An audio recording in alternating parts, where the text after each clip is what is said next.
we really have to begin to expose it. And shame thrives in the dark. And so when you begin to bring light to it, it loses its grip on you. Wow, that right there is a whole testament. And I have to say that very recently, I had a conversation with my best friend. This is like hard for me to admit, but I have a lot of shame around money. And you mentioned around like, oh, you're this age and you haven't figured it out yet. I carry so much shame around the decisions that I made. Even though I can give myself grace and compassion, I still feel Hmm. it. I'm still working Yeah. through it.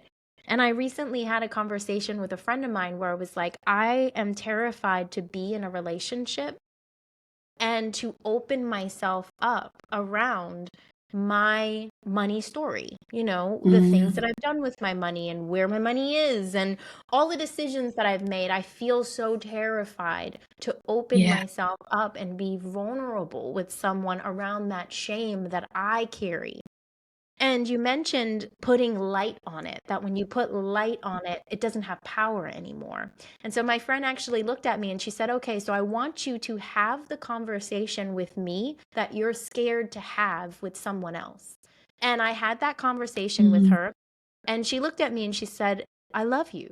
And I tell you, like, that was the biggest release for me because it was the first time that I had spoken my actual shame out into the world. And it felt like a release. And so I'm so happy you said shame keeps you isolated. Shame keeps you not wanting to be open. But the way and the Hmm. path to releasing it is to shed light on it. That's so beautiful. Yes. Yes. That's awesome. You I have love that. to, because other than that, if you allow it to keep you in that space of isolation, you're not able to be who you were fully created to be. You're not able to walk in your power. You're not able to walk in your authority. You're not able to walk in the things that were meant for you if you allow shame to keep you in that place of hiding, right? So shame calls us to hide. We hide behind sometimes that false humility, right?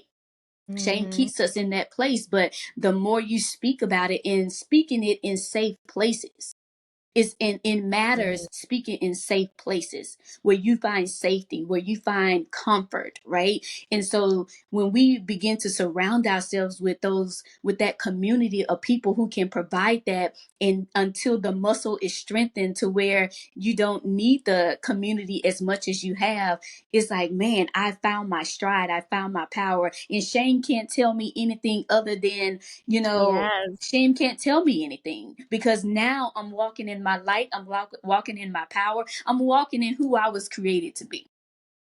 Oh, I love that. I love that so much. I'm like smiling ear to ear because it's so true. And I love how you talk about having the community of people who are going to love you through that transition and through sharing your pain and sharing your shame and are going to love you anyway. It is so incredibly important to have that group of people, those friends, those loving supporters. That's Hmm. amazing.